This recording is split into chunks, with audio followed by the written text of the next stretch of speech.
Now, when I get to Khabib, you know what's odd about the Conor and Khabib thing? It's like, yeah, 2 days ago, like Khabib team or people associated with him said something about Conor McGregor while we crap on him. He was the one that started a lot of this double champ and all this other stuff. So for the first time, Khabib's team said something positive about Conor McGregor.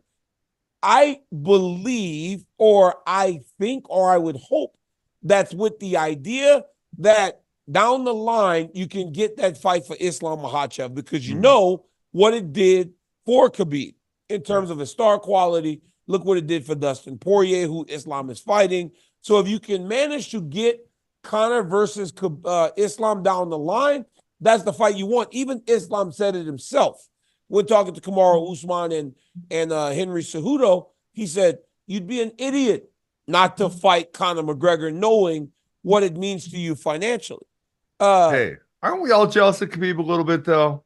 Didn't we all want to retire undefeated and ride off into the sunset? He was undefeated, bro. He was undefeated. He made a boatload of money. He got to retire on top. He retired on his own terms. Not many get to do and quit in the way that Khabib quit. So, yes, we're all a tad bit jealous. You know what? I'm also jealous of Khabib because the other day during the UEFA Champions League, Khabib's in Munich watching Bayern Munich and Real Madrid just randomly. He goes, and then he jumps in the car and drives down to Dortmund and watches Borussia Dortmund play against PSG. It's like, that's the stuff that I'm jealous of, that he lives in Europe. He gets to travel to the football games, and he gets to watch high-level football and stuff like that. But he's also got a boatload of money. He was undefeated. So there are a lot of reasons to be jealous of Khabib. I would never have said that's the first word that comes to mind when Conor McGregor speaks about Khabib. Why else can't he let it go? He can't let it go. Just because it always comes up out of nowhere. Hey, Ben, is it more concerning, though, that we are 6 weeks away from this fight and it seems as though McGregor is sitting on the couch drinking and he's about to fight Michael Chandler? I mean, if you said, Ben, would you expect anything differently? I would say no. But if you are a Conor McGregor fan, you're concerned about his performance in the octagon, I think that, yes, that's absolutely concerning. But, he made that. And so, why I say Conor wanted to be a great champion, which, some would argue he was definitely on that path and he became a champion, but then he was never able to maintain that, right? Because the levels of fame and money that came along with it. But if you remember, you know what, and I'm going to go way back here, when he won the belt against Aldo,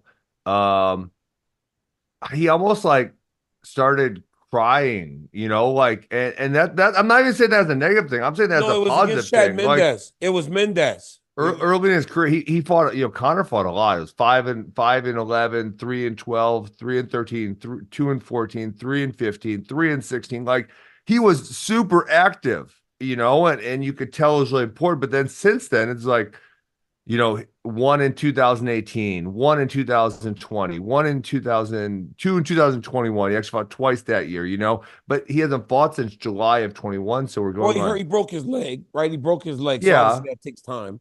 But so that's, what's that? 4 fights, 1, 2, 3, 4 fights in the last really 7.5 years. Like, that's just not very active. So he's not the same guy he was. I think even with kind of the distractions, he's still a threat and he's still probably a good fighter, and he can, definitely beat Michael Chandler. Michael Chandler can also beat him 100%. And this is definitely not the last drunken Conor McGregor rant we're going to see. It's going to be a regular thing for probably the next 20 years. Hey, did you get that text from Michael Chandler yesterday? No, what he said? No, you got it. You absolutely got it. I didn't get a text from Michael Chandler. You guys are best friends. I mean, we're friends. I don't know. Best is maybe a little extreme, but I didn't get a text. So apparently I'm not as good friends with him as you are. So you know what I got from Michael Chandler? What? So Michael Chandler, dude, I told you, this dude is confident. I got a message, and it's a video of Mike, and I'm pretty sure it went out to a lot of people. And it said, "What's up, guys? See you at the top on June 20, whatever it is. I want you to have a drink with me. It's the Beat McGregor, whatever it is." And he said, "Put your address in this number, and I'm sending you out a mixture of drinks to make for when I knock out Conor McGregor." See, he knows I don't drink. Boom, there Bro, you oh, go. that's what it is. He knows you don't drink.